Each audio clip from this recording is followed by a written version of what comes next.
नीलाम्बुजश्यामलकोमलाङ्गम् सीता समारोपितवामभागम् पाणोमासायकचारुचापम् नमामि रामं रघुवंशनाथम्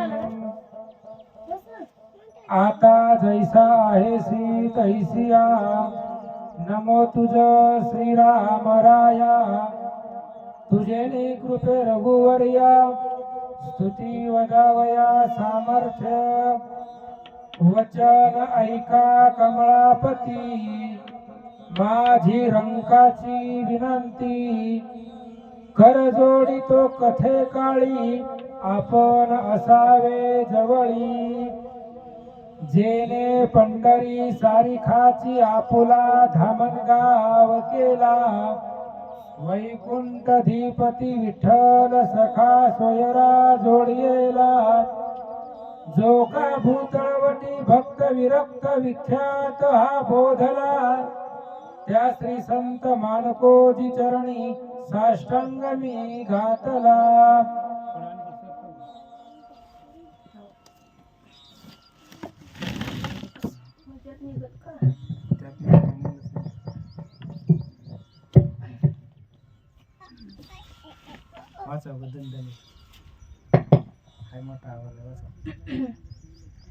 प्रभु रामचंद्र भगवान की जय। रणी मारून इंद्रजित सुमित्र झाला विजयान्विता तेने सुखावला रघुनाथ सुग्रीव युक्त स्वानंदे। कथेचं अनुसंधान ग्रंथ करते श्री संत एकनाथ महाराज या ठिकाणी सांगतायत। रणी मारोनी इंद्रजित लक्ष्मण झाला विजयान्वित कपटी राक्षसाला मारलं लक्ष्मणाला विजय मिळाला आणि विजय मिळाल्यानंतर कपटी वृत्तीचा राक्षस मारल्याबरोबर देवादिकांना सर्वांना भगवंताला आनंद वाटला। हती नटी कोटी कपटी एने इंद्रजिता दुर्धर दृष्टी तो मारिता शस्त्रवृष्टी सुखानुकोटी सर्वांसी। सगळ्यांना सुख वाटलं महाराज हाती नष्टी महाकपटी इंद्रजित काही चांगला नव्हता महाराज लोकाला धरून मारायचं गाई ब्राह्मणाला मारायचं चालू सप्ते बंद पडायचं यज्ञामध्ये विध्वंस करायचा असली काम करत होतं इंद्रजित आणि अशा इंद्रजिताला मारल्यामुळं सगळ्या देव लोकांना भगवान श्री रामचंद्रांना ऋषी ब्राह्मणाला आनंद वाटला। सुखी झाले नर वानर सुखी झाले ऋषीश्वर दैत्य दानव सुखी झाले सुखी समग्र सौमित्र। आणि अशा इंद्रजिताला मारल्यामुळं देव असतील ब्राह्मण असतील गण गंधर्व यक्ष किन्नर सूर असुर दानव मानव पृथ्वी तलावरचे रहिवासी ऋषी मंडळी स्वर्ग देवता पाताळवासी ह्या इंद्रजिताच्या त्रासाला त्रिभुवन त्रासून गेलेलं होतं आणि त्या इंद्रजिताला मारल्यामुळं सगळ्या देवलोकांना चराचराला सृष्टीला आनंद वाटला। माहेरीकडे लंके माझारी इंद्रजिताची भुजा थोरी पडली सुलोचना मंदिरी खडगधारी सायुध। इंद्रजिताला मारलं लक्ष्मणानं मुंडकं उडवलं महाराज इंद्रजिताला मारणं एवढं सोपं नाही घालिता श्रीरामाची शपथ तेने बाणासी बळ अत्यंत इंद्रजिताचा शिरपात केला निश्चित सौमित्रे। कसं मारलं त्या बाणाला रामचंद्राची शपथ घातली मुंडकं उडवलं गेला आणि एक हात जो होता इंद्रजिताचा तो हात अंगणामध्ये सुलोचनेच्या दारामध्ये शस्त्रास्त्रासहित येऊन आदळला। सुलोचना निज मंदिरी स्वरूपानुनी अंतरी शिवस्मरणी निरंतरी ध्यान करीत शिवाचे. आणि सुलोचना ही पतिव्रता आहे, सती आहे.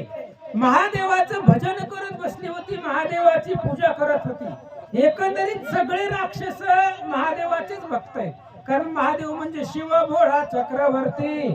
त्याचे पाय माझे चित्ती, धर्म अर्थ काम मोक्ष शिव देखता प्रत्यक्ष.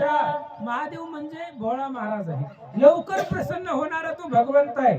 त्याच्यामुळे सुलोचना महादेवाची आराधना भक्ती करत होती. आणि भक्ती करत असताना अचानक आवाज झाला, म्हणून बाहेर आले. जवळी असता सखिया बहुता शिवा पूजा करी अद्भुत.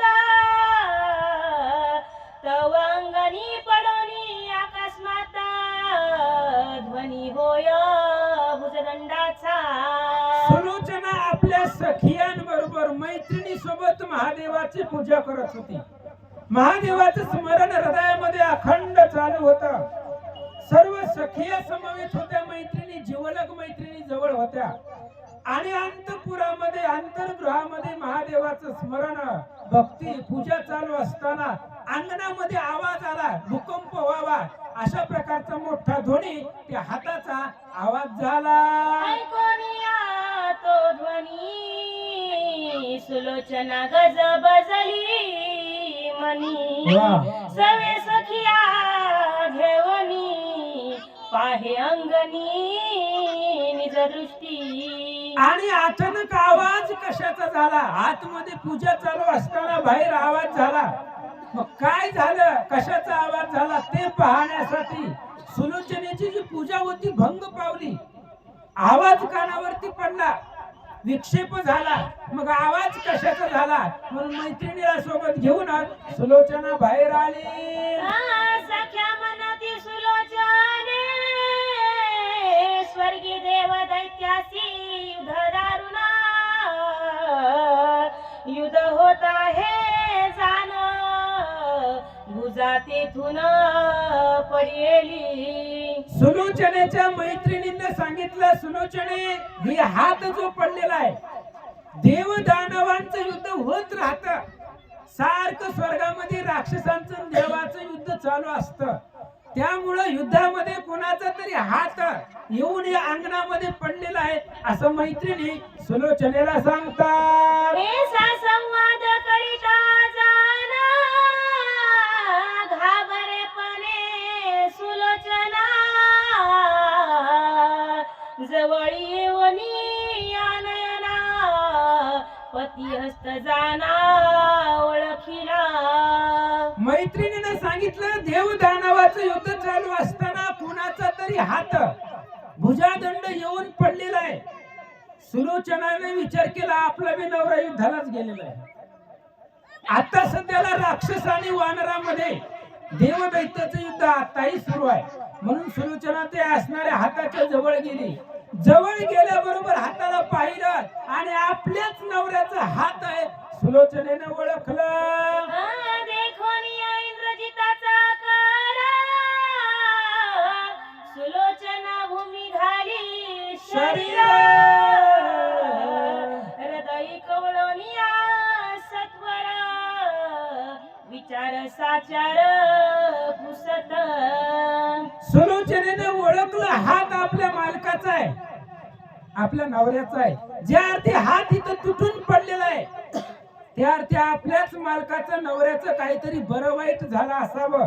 म्हणून तो असणारा पडलेला हात सुलोचनेने घेतला. त्या हाताला हृदयाला लावलं, कळवळला आणि त्या हाताला सुलोचना बोलू लागलेली आहे. त्या हाताबरोबर संवाद करते. काय म्हणते ऐका. मने भुजे माया बहिणी केवी सोडून आली सजनी. मने भुजे माया बहिणी मुळाली समज साजनी. पती इंद्रजिता रणंगणी केवी सोडून आली. सुलोचनेनं भावार्थानं बोलायला सुरुवात केली. विचार विचार करा, हात तुटलेला आहे. मेलेला माणूस बोलत नाही महाराज, तुटलेला हात कसा बोलणार. पण सुलोचनेचा भाव आहे आणि त्या भावनेनं ती बोलू लागली, विचारू लागली, माय बहीण तू माझी सख्खी बहीण आहे, आपण एकाच शरीराचे अवयव आहोत.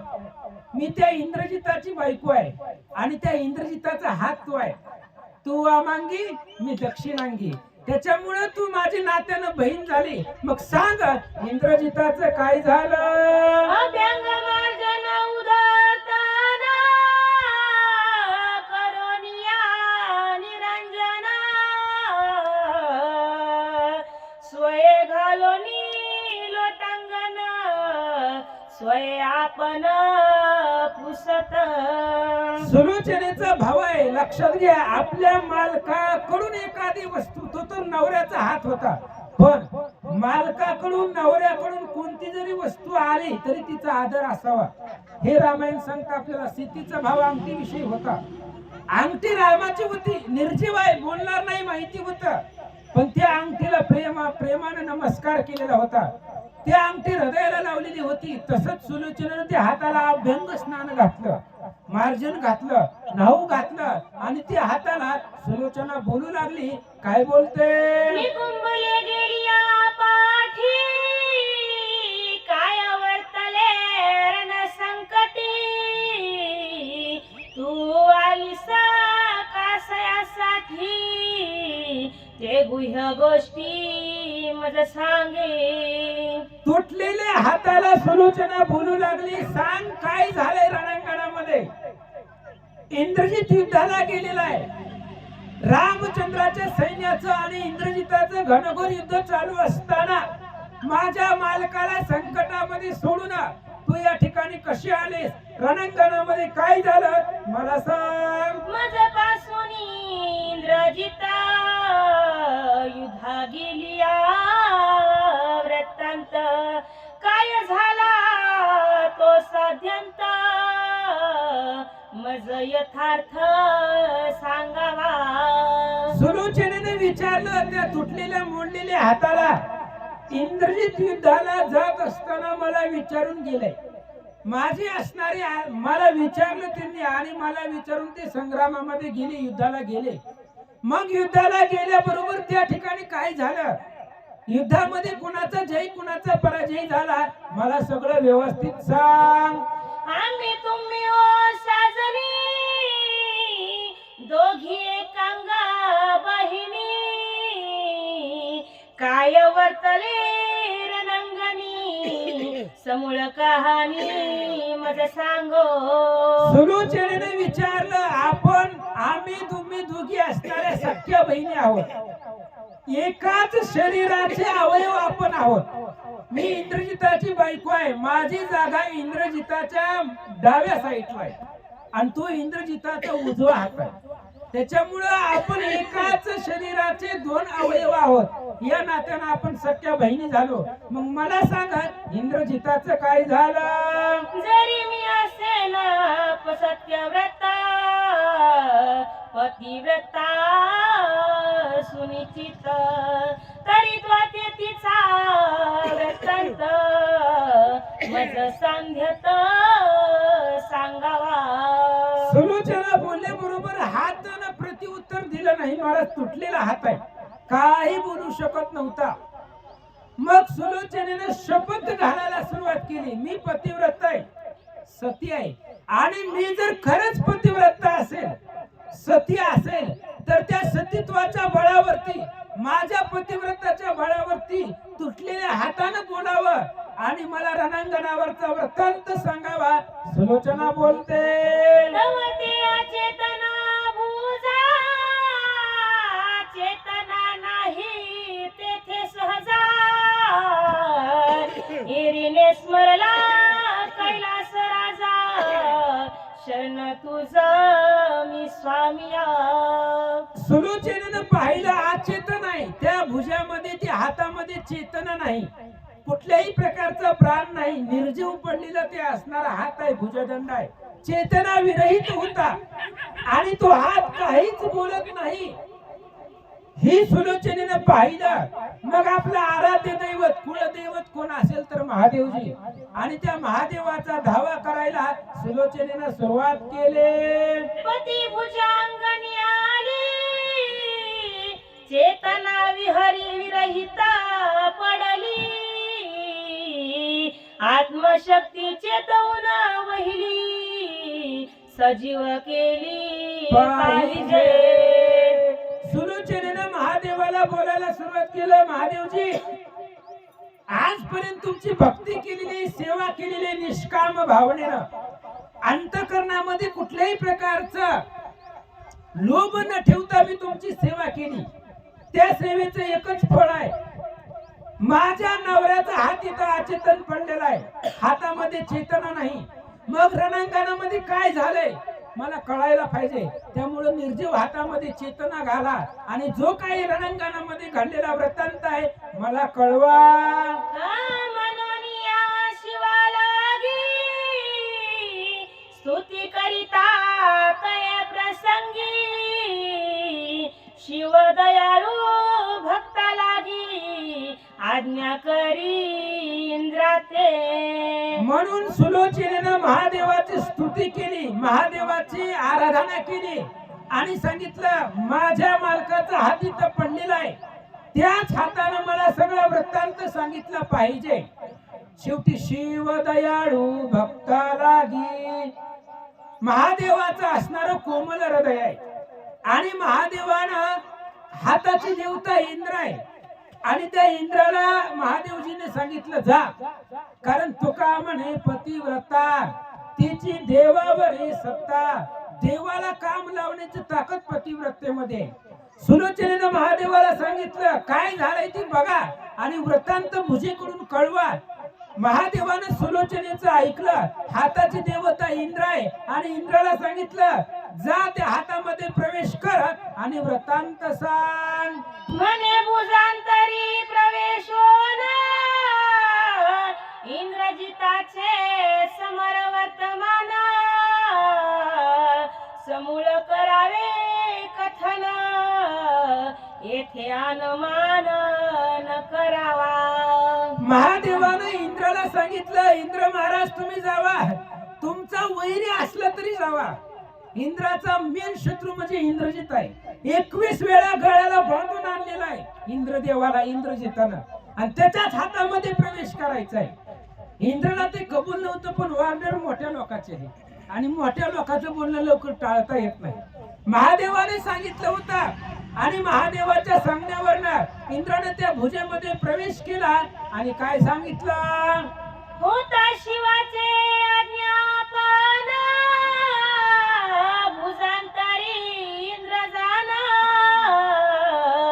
प्रविष्ट होनिया आपण, करी सचेतन भुजसी. इंद्राने स्वतः त्या भुजेमध्ये प्रवेश केला. तुटलेला हात आहे, आणि त्या हातामध्ये चेतना आणण्यासाठी इंद्रदेवानं महादेवाच्या सांगण्यावरनं स्वतः ते असणाऱ्या भुजेमध्ये आपण स्वतःनं प्रवेश केला, आणि प्रवेश केल्याबरोबर हाताला चेतना मिळाली. हात आपल्या असणारा सजीवासारखा हलू लागला. काय म्हणतो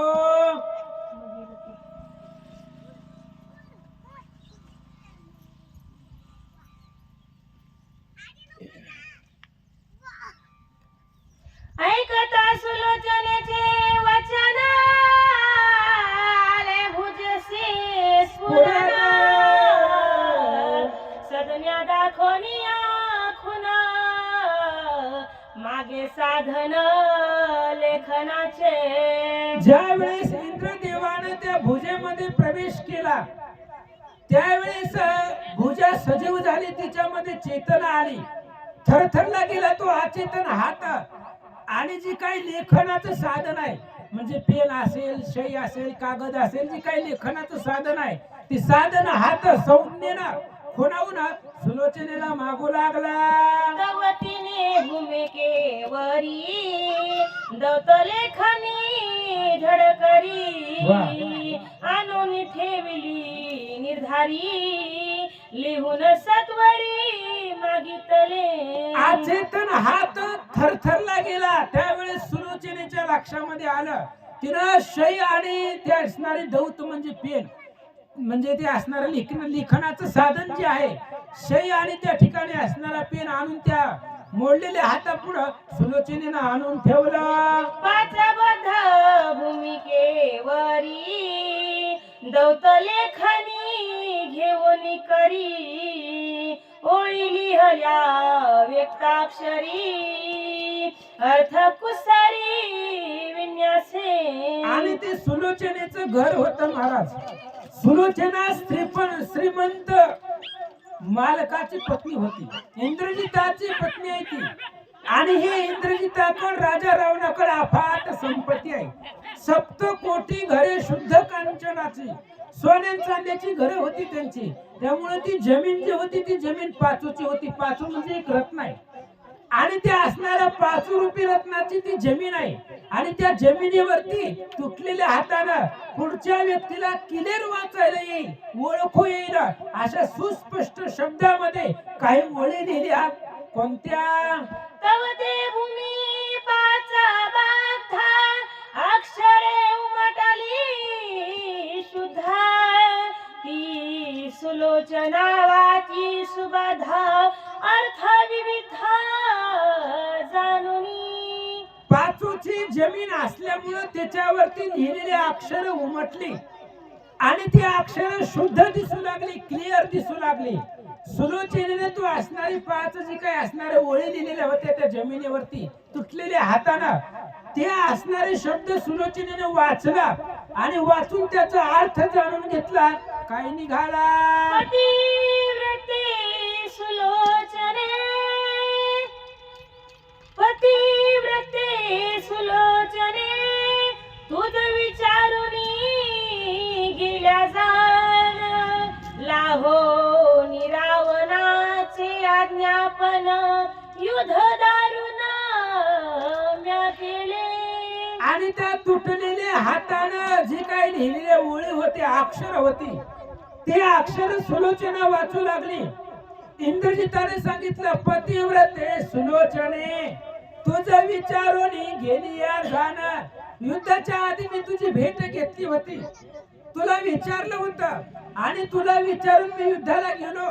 तुझ्यापासून गेल्याबरोबर राजा रावणाकडे गेलो, रावणाची भेट घेतली आणि रावणाची भेट घेऊन मी युद्धाला गेलो. तिथे गेल्यावर काय झालं? जिंकोनिया वानरागणा निखुंबलेसी जाऊन आपण होमासी आरंभ करून अग्नी सुप्रसन्न म्या केला. आणि ती लिहिलेल्या ओळी अक्षर सुलोचना वाचू लागली. तुटलेल्या हाताने लिहिलेले अक्षर आहेत, सुलोचना वाचते. इंद्रजितानं ते असणाऱ्या अक्षरामधून सांगितलं, ज्या वेळेस मी गेलो रणांगणाच्या ठिकाणी त्याच्या आधी निकुंबलीला गेलो आणि निकुंबलीला गेल्यानंतर यज्ञ केला, होम केला आणि त्या होम करून यज्ञ करून अग्नी देवता प्रसन्न केली आणि प्रसन्न केल्याबरोबर प्रसन्न झाली आवनी रथ प्रगटला प्रत्यक्ष दहनी 4 अंगुळी 4 अंगुळी 60 राहुनी.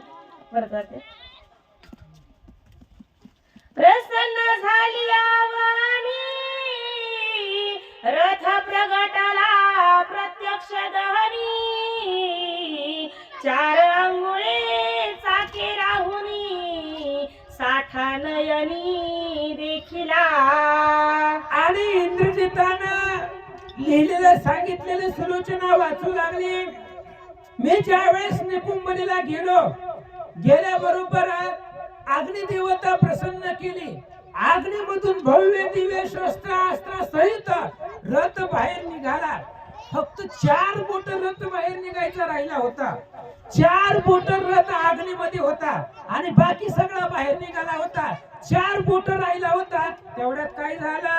रथ होताची प्रगटा युद्ध करीना मी आचाटा ऐसा संकल्पाचा लोटा होता द्रष्टा निष्फल. सुलोचने माझ्या मनामध्ये असं होतं, आता जर रथ बाहेर निघाला, ही राक्षस आहे महाराज, काय चांगला संकल्प करणार आहे का? ह्यानं विचार केला, आता जर रथ बाहेर निघाला तर एक एक वानर शोधून शोधून मारील, राम लक्ष्मणाला मारील, भयंकर युद्ध करील, दारुण असणारा संग्राम करील, अशा प्रकारची संकल्पना माझ्या मनात आलेली होती. तव तव घेऊन वानरा भारा विभीषण आणि हनुमान वीरा. सवे घेऊन स्वामित्र घाला सत्वर घातला. सुलोचने फक्त 4 बोट रथ बाहेर निघायचा राहिला होता अग्नीतून. मला वाटलं आता रथ बाहेर निघेल आणि त्या रथावरती बसून मी भयंकर युद्ध करील, असा संकल्प मनामध्ये चालू असतानाच अचानक आपले असणारे माझे काका विभीषण सगळ्या वानराला घेऊन, हनुमंताला, अंगदाला, लक्ष्मणाला घेऊन त्या निकुंभळेच्या ठिकाणी विभीषणजी तिथं आले. घेऊन या प्रचंड शिळा हनुमान होऊन या उतावेळा. रथावरी घालिता गोळंगुळा रथ झाला भूमिगत. ज्या वेळेस रथ बाहेर निघत होता त्यावेळेस हनुमंतानं मोठा दगड घेतला आणि त्या रथावरती घातल्याबरोबर जेवढा रथ बाहेर निघाला होता तो आत नाही पाताळामध्ये गेला.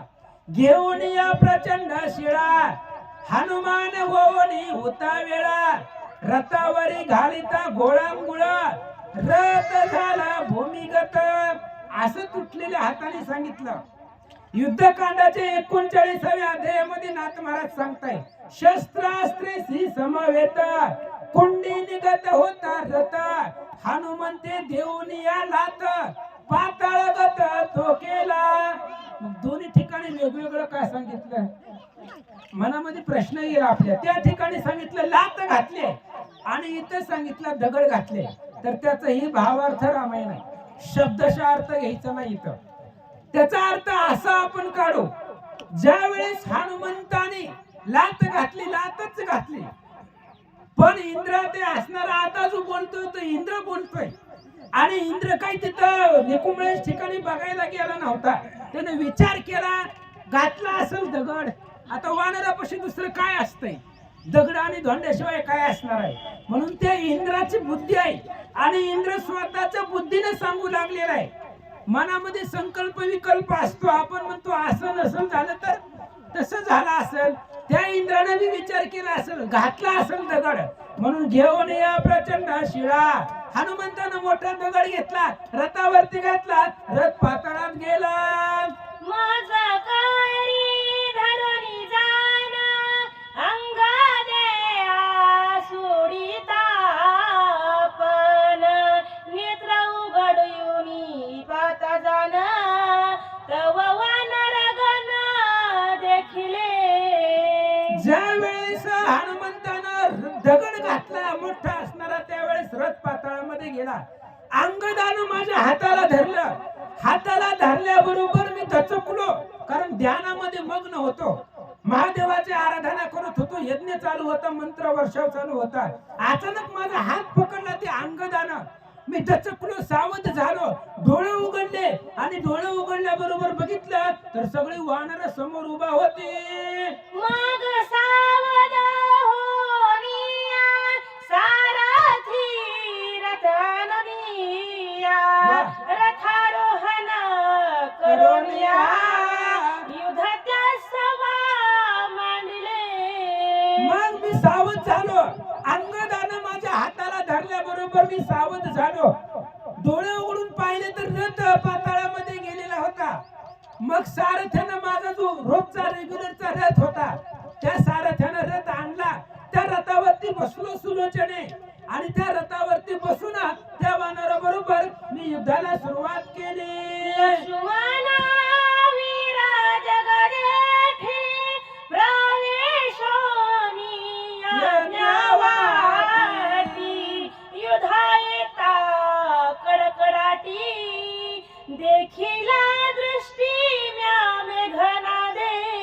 सुलोचने मी पाहिलं, ज्यावेळेस सावध झालो, डोळे उघडले त्यावेळेस पाहिलं लक्ष्मण माझ्या बरोबर युद्धासाठी आलेला आहे, शस्त्र अस्त्र घेऊन आलेला आहे. आणि आता त्या लक्ष्मणा बरोबर युद्ध करणं दुसरा पर्याय माझ्यापाशी उरला नव्हता सुलोचने. म्हणून त्या लक्ष्मणा बरोबर मी युद्धाला गेलो. त्यासी छाया करुणी कपटी गेलो मेघाची या पृष्टी. हनुमंताने उठाउठी आलिला नेहती सुमित्र. आणि ज्यावेळेस लक्ष्मणा बरोबर मी युद्धाला सुरुवात केली त्यावेळेस सुलोचने तुला तर माहिती आहे आपला किती पराक्रम आहे. मी आकाशामध्ये गेलो, ह्या माणसांना राम लक्ष्मणाला आकाशापर्यंत येता येणार नाही, ही पद्धती पायानं चालत येणार आहे.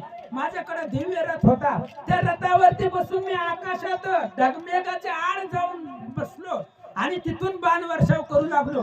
पण काय करू सुलोचने, राम लक्ष्मणादी समजतात उन्हे पडत झेत झेत. हनुमान पावे तेथ तेथ अटक कार्यार्थ साधोनी. पण काय करावं, ते हनुमंतानं लक्ष्मणाला ते आभाळामध्ये आकाशामध्ये माझ्यापाशी घेऊन आला.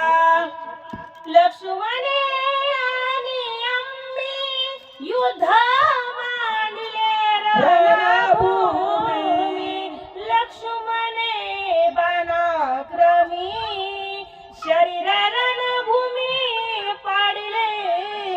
आणि सुलोचने आकाशामध्ये मेघाच्या पाठीमागे गेलो, तिथं लक्ष्मणाला हनुमंत घेऊन आला. आणि त्यावेळेस मी आणि लक्ष्मणा बरोबर घनघोर युद्ध सुरू केलं. आणि लक्ष्मणाच्या बाणानं त्या ठिकाणी माझं शरीर रणभूमीवर त्यानं पाडलं. लक्ष्मणे विंधोनी बाण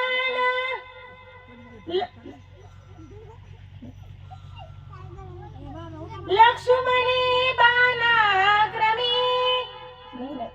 लक्ष्मणे विंधोनी सत्वारी उभय भुजा छेदिल्या शरी. एक पडली धरेवरी लंके माझारी दुसरी. आणि सुलोचने त्या लक्ष्मणाच्या बाणामध्ये बळ होत, कारण ते राम नामांकित बाण आहेत. देखोनी श्रीरामाचा बाणा शंकर घाली लोटांगणा. त्या श्रीरामासी मारील कोण व्यर्थ रुदन का करीसी. राम नामांकित बाण आहेत आणि त्या बाणाला राम नामाचं बळ मिळालं. आणि त्या बाणानं माझ्या असणाऱ्या भुजा हात तोडून टाकला. एक हात त्या असणाऱ्या रणभूमीमध्ये पडला आणि दुसरा हात तुला कळवण्यासाठी या अंगणामध्ये तुझ्या दारामध्ये येऊन आदळला. घालिता श्रीरामाची शपथ तेने बाणासी बळात्यंत. इंद्रजिताचा शिरपात केला निश्चित सौमित्रे. सुलोचने त्या असणाऱ्या लक्ष्मणानं जो बाण सोडला त्या बाणाला लक्ष्मणानं रामाची शपथ घातली.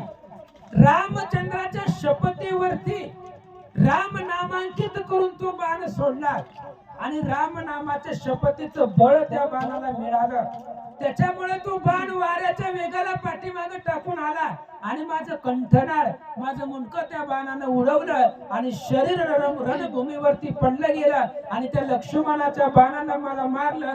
तुटलेल्या हातानं लिहिलेलं सुलोचना वाचू लागले. एक भुजा दंड उडाला तो तुझं कारणे मुरारीला. शिर रामचंद्र नमला गेले तुझला कळावे. तुटलेले हातानं लिहिलं सुलोचना वाचते. लक्ष्मणाच्या बाणानं माझे हात तोडले. एक भुजादंड त्या रणांगणामध्ये निकुंबळेचे ठिकाण पडलेलं आहे. दुसरा हात तुला कळण्यासाठी तुला सांगण्यासाठी तुझ्या अंगणामध्ये पाठवलेला आहे. आणि माझं जे मुंडकं आहे शिर आहे ती माझं शिर रामचंद्राला नमस्कार करायला गेलेला आहे. म्हणून आता माझा उद्धार झालेला आहे. माझं कल्याण झालेलं आहे. आता तुझं कल्याण तू साधून घे. तुटलेल्या हाताने लिहिलं. धड पडले आणि कुंभलेसी शिरानेले रामचंद्र पासी आता फुल्या सतीत्वासी प्रगट जनासी दाखवी. आणि त्या हाताने लिहिलेले सुलोचना वाचते. धड जे आहे ती धड निकुंभलेला पडलेला आहे. एक भुजादंड रणांगणामध्ये पडलेली आहे आणि एक हात तुला सांगण्यासाठी, तुला कळवण्यासाठी तुझ्या अंगणामध्ये पाठवलेला आहे. माझं जे मुंडका आहे, शिर आहे, रामचंद्राला नमस्कार करायला गेलेला आहे.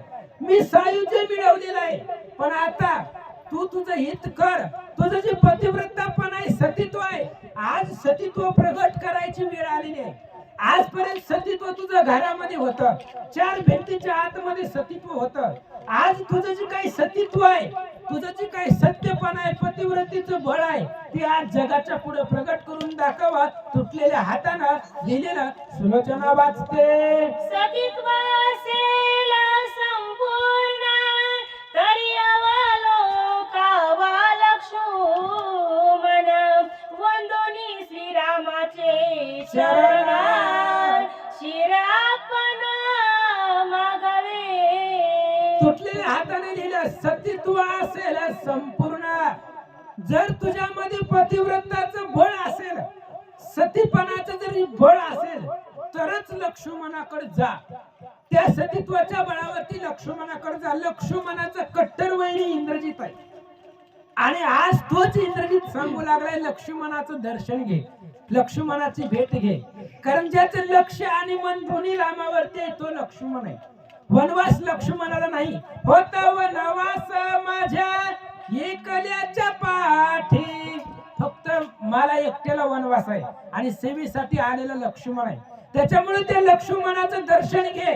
सतीत्व जगाला दाखव. रामचंद्राला नमस्कार करण्यासाठी जा.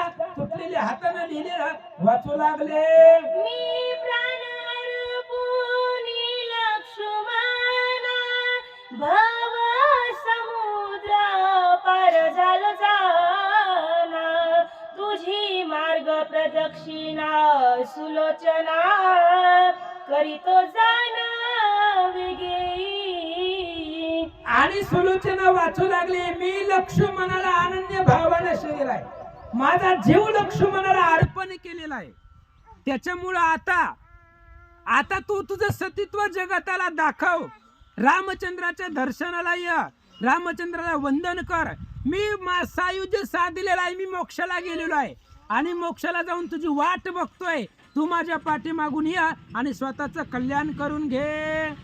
शापाचा बाधा भूमीवारी वाचिल्या अक्षरांच्या हरी तेने सुलोचना सुंदरी अंगधरेवरी टाकीता.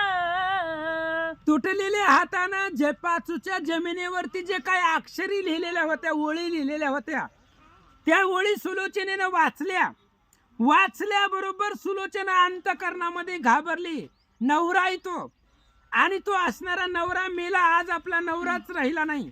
ही गोष्ट ज्या वेळेस कळली गेली त्यावेळेस सुलोचनेनं अंग जमिनीवरती टाकलं आणि गडबडा जमिनीवरती लोळून सुलोचना रडू लागले. इंद्रजिता तुझं विना माझा दाही दिशा झाल्या शून्य कवना देऊ आलिंगन शुभ वचन कोणा बोलू. सुलोचना दुःख करू लागली, रडू लागली, गडबडा जमिनीवरती लोळू लागली.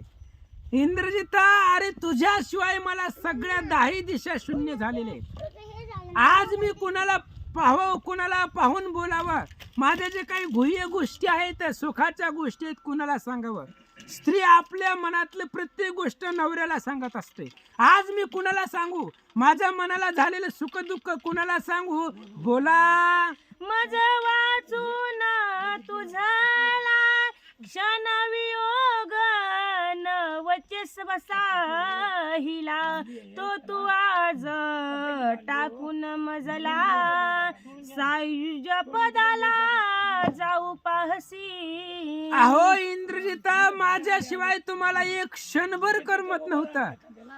मला सोडून तुम्ही कधी लांब जात नव्हता आणि आज एवढ्या लांब गेलात. एवढ्या लांब जाताना माझा विचार तुमच्या मनामध्ये आला नाही. एवढ्या दूर सायुज्य मोक्षाला तुम्ही गेलात आणि मला आज अनाथासारखं इथं ठेवलात असं सुलोचना बोलते. तुझा विना मी अनाथ शिरी नाही मजनाथ. आता काय हे जीवित येईन त्वरित तुझ पासी. सुलोचनेनं बोलायला सुरुवात केली. अरे इंद्रजिता, तुझ्यावर मी अनाथ आहे. नाथ नाही डोक्यावरती, नाथ म्हणजे पती. आणि स्त्रीला जीवनामध्ये सर्वात महत्वाचा पती आहे. जर पती नसेल तर स्त्री अनाथ असते.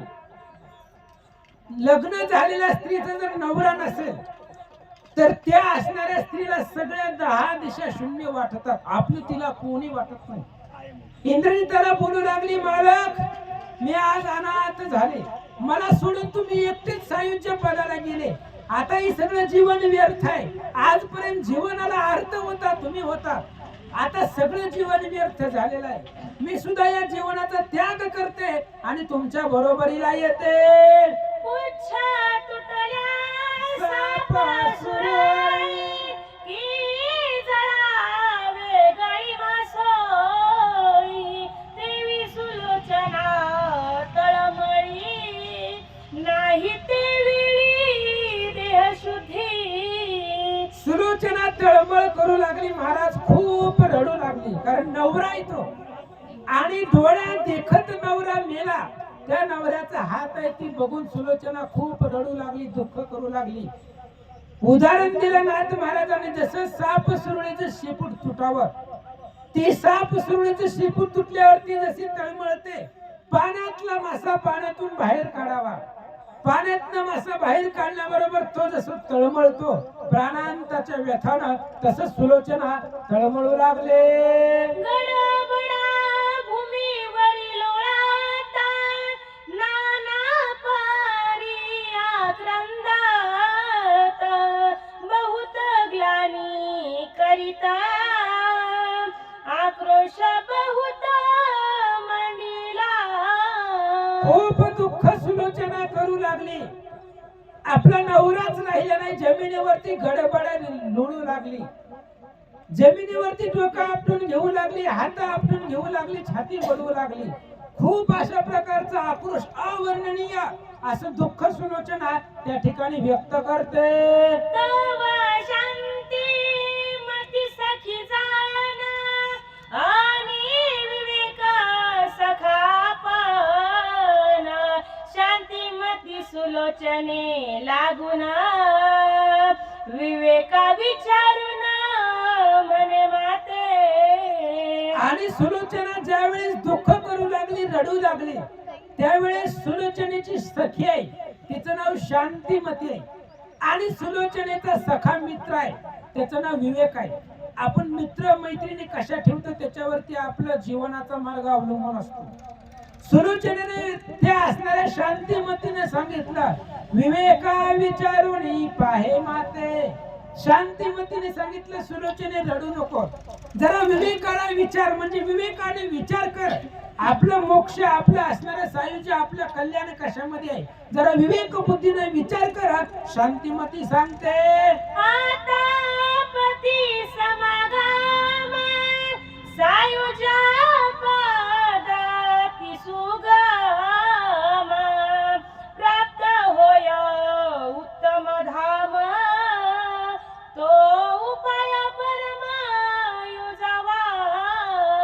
शांतिमतीनं सुलोचनेला सांगितलं, विवेकाला विचार काय करायचं. विवेक सांगेल तुला काय करायचं. विवेकानं जरी विचार केला तर तुझ्या लक्षामध्ये येईल, आता जगण्यामध्ये अर्थ नाही. आता सायुज्य तर नवऱ्याला मिळालेलं आहे, कारण त्याने सांगितलंय रामचंद्राच्या दर्शनाला माझं शिर गेलेलं आहे. आणि रामाचं दर्शन झाल्यानंतर ना सायुज्य ही मुक्ती आहे. स्वरूपता, समीपता, सलोकता आणि सायुज्यता या चार मुक्ती आहे. चार मुक्तीमधली कोणती जरी मुक्ती प्राप्त झाली तरी देवापाशी अखंड वास आहे. देवाचं स्वरूप मिळालं तरी मोक्ष आहे. सायुज्यता मिळाली तरी मोक्ष आहे. म्हणून विचार कर आणि पतीच्या बरोबर सायुज्य पदाला जा असं विवेकाने सांगितलं. ऐसे कथा वचन सुलोचना विचार्या पण विना वैराग्य प्राप्ती विना रामचरण नातुरती. आणि सुलोचनेला त्या शांतिमतीनं विवेकाने सांगितलेलं पटलं. पण सुलोचनेने विचार केला राम कसा आहे, परब्रह्म आहे आणि त्या रामचंद्राकडे जाण्यासाठी वैराग्य पाहिजे. वैराग्य व्यतिरिक्त जर रामाकडे गेलं तर रामाचं दर्शन होणार नाही. दर्शन या शब्दाचा अर्थ ज्ञान आहे. नामदेव महाराजांनी सांगितलं दर्शन हेला मात्रे तया होय मुक्ती. आपण किती वेळा पांडुरंगाचं दर्शन घेतलं, आपल्याला मिळेल का मुक्ती आतापर्यंत? दर्शन या शब्दाचा अर्थ आहे ज्ञान. त्या भगवंत विषयीचं ज्ञान जाणून घेणार.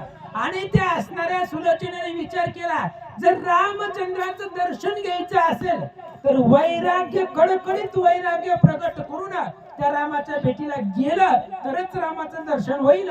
विचार केला सांडोनिया प्रपंच विलासा सुलोचना झाली उदासा. ग्रहधनदी सर्वस्वास झाली उदास सुलोचना. आणि वैराग्य निर्माण करण्यासाठी आशा आणि लोभ संपला पाहिजे. आपली आशा बी संपत नाही, लोभ बी संपत नाही. लोभ आणि आशा संपली त्यावेळेस कडकडीत वैराग्य प्राप्त होते. सुलोचना उदास झाली, सर्वस्वाचा त्याग केला. एवढं मोठं घर सोन्याचं आहे, जागेवर ठेवलं, सगळ्याचा त्याग केला, उदास झाली आणि उदास भावनेनं रामाकडे निघाले. त्रैलोक्याची संपत्ती इंद्राजिती मिळविली होती. तिची गणना करावी किती बहुसंपत्ती सागरा. आता सुलोचनेच्या घरामध्ये संपत्ती इस्टेट काही कमी आहे का महाराज? राजा रावणाची लाडकी सून आहे, एकुलती एक आवडती सून आहे, ती ज्येष्ठ सून आहे. आणि त्या राजा रावणाची एवढी इस्टेट आहे, त्रैलोक्याची संपत्ती इंद्रजिते मिळविली होती. त्या इंद्रजिताचं आणि राजा रावणाचं चांगलं दिसलं की उचलून आणायचं. 80,000 रावणानं उचलूनच आणलेले, फक्त एक मंदोदरी लागण्याचे, बाकी सगळ्या रावणानं उचलूनच आणलेले आहे. ही राजा रावणाचं आणि इंद्रजिताचं असंच आहे, काही दिसलं की दुसऱ्याच्या घरातलं उचलून आणायचं. ही जी एवढी इस्टेट जमा केलेली होती, संपत्ती मिळवलेली होती, ती इंद्रजिताने त्रैलोक्यातली संपत्ती एकत्र केली होती. आणि एवढी संपत्तीचा समुद्र घरामध्ये होता, मोजायचं म्हटलं तरी मोजता येत नव्हता. एवढी संपत्ती सुलोचनेच्या घरी होती. वस्त्रेललाने अमालिका तयांचे ना करविती लेखा. सुलोचना मानियोका देह सार्थक मांडिले.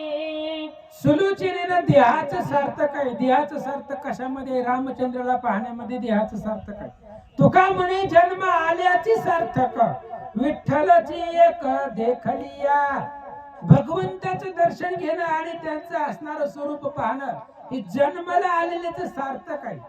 ही मानवाचा जन्म आपल्याला आंधळ्याच्या हातामध्ये कावळा सापडावा तसा सापडलेला आहे. बरोबर, मानवाच्या जन्माला आल्यानंतर दोन काम आपल्याला महत्वाची करायची आहेत. एक मागच्या जन्मीचं फेडायचंय आणि पुढच्या जन्मासाठी शिदोरी तयार करून ठेवायचे.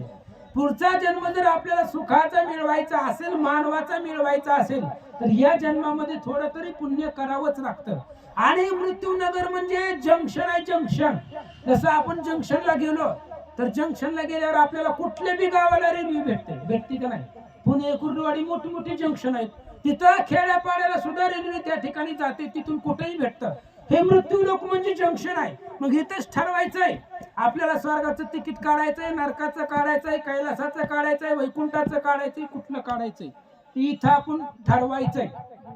आणि इथं आपण जसं जे तिकीट काढेल तिथंच आपण जाणार आहे. म्हणून हे असणारा मानवाचा जन्म आहे. आणि या जन्माचं सार्थक फक्त भगवंताच्या दर्शनानं होतं. सुलोचनेने ठरवलं देहाचं सार्थक करायचं असेल तर रामाकडे जावं लागेल. निघाली. आशा तृष्णा कामना यांची बोलवना करून जाना निस्पृह झाली सुलोचना दान धर्मा करू सरली. सुलोचनेनं आपल्या अंतःकरणामधले विकार घालवायला सुरुवात केली. आशा तृष्णा कामना, पहिल्यांदा आशा संपवली.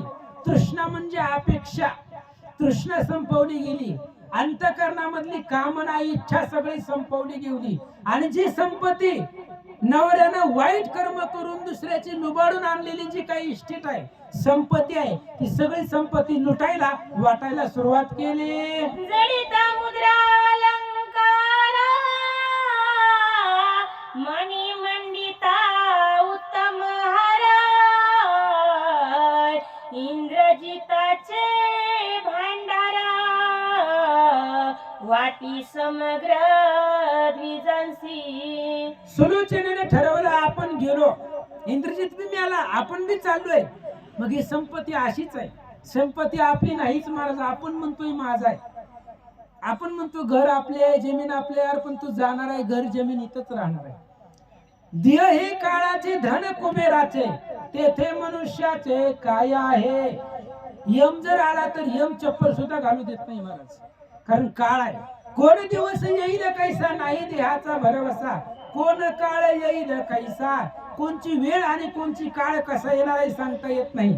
सुलोचनेने विचार केला ही इस्टेट आहे, एवढी मोठी संपत्ती ठेवून काय करायचंय. म्हणून जे काही ब्राह्मण होते, द्विज होते, त्या द्विजांना द्यायला सुरुवात केली. बोलावूनी ऋषी ब्राह्मण आणि सुवासिनी जाण वाटीती झाली धन अपरिमित जाण ते काळी. द्विज ब्राह्मणाला सुलोचनेने बोलवलं. जाता जाता चांगलं कर्म करावं. ब्राह्मणाला जर आपण दान धर्म केला तर ते पुण्याचं काम आहे. आपण जर घराला आलेला अतिथी माघारी लावला तर ऐका, अतिथी माघारी ते काम जात नाही. अतिथी विमुख गेली या जाण आपुले पुण्य घेऊन तयाचे पाप देऊन जातो की तो निर्धारे. अतिथी जर माघारी गेला तर आपण कमवलेलं पुण्य घेऊन जातो आणि त्यानं कमवलेलं पाप आपल्या घरावरती देऊन जातो. त्यामुळे दरवाजामध्ये आलेल्याला कोणाला माघारी पाठवायचं नाही. सुलोचनेने ठरवलं जी काही संपत्ती इष्टिट आहे, ब्राह्मणाला बोलवलं, सुवासिनी बोलवल्या, दान धर्म करू लागले. करून लोभाची बोहरी न देणे दवडोनी दुरी कृपणता घालूनी बाहेरी वाटी सुंदरी सर्वस्वे. सगळं सुलोचना वाटून टाकू लागली. कृपणता, कृपणता बाहेर काढली. कृपणता म्हणजे लोभ, त्या ठिकाणी असणार तृष्णा, आशा याची बोळवण केली. कुणाला नाही म्हणायचंच नाही. जे ज्याला जेवढं न्यायचं तेवढं नेऊन द्यायचं.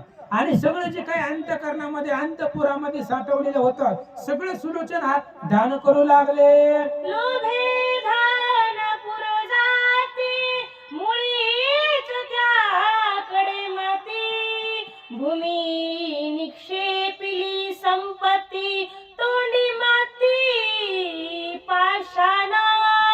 लोभानं जर धन पुरलं, म्हणजे पूर्वी बँका नव्हत्या, बँका आता निघाल्या. पूर्वी लोक काय करायची, पैसे साठवण्यासाठी गाडगं वगैरे पाहायची, जमिनीमध्ये पुरवून ते धन ठेवायची सुरक्षित. आणि ते असणारं धन जमिनीमध्ये ठेवलं, पण किती दिवस जर ते धन काढलंच नाही तर त्या धनाची माती होते. माती बोलते धन झालं जातं, मग त्याच्या तोंडातही माती आणि ती धन सुद्धा मातीमध्ये जातं, हाताला काही लागत नाही असं ग्रंथकर्ते सांगतात. तैसी नोहे सुलोचना सर्व संपत्ती दिधली दाना देता उल्हासा चौगुना वाटिले धना निर्लोभत्वे. सुलोचना तशी नव्हती बाकीच्यांसारखी. बाकीचे असणारे धन जमिनीमध्ये पुरून ठेवून टाकायचे, त्याचाही त्यांना काही फायदा नाही, मातीमोल धन होत होतं. तशी सुलोचना नाही, सर्वस्व वाटून टाकू लागली. जेवढं पाहिजे तेवढं सगळं द्विजाला ब्राह्मणाला दान धर्म करू लागले. पुंडलिक वरधारी विठ्ठल श्री ज्ञानदेव तुकाराम पंढरीनाथ भगवान की जय. प्रभु श्री रामचंद्र भगवान की जय.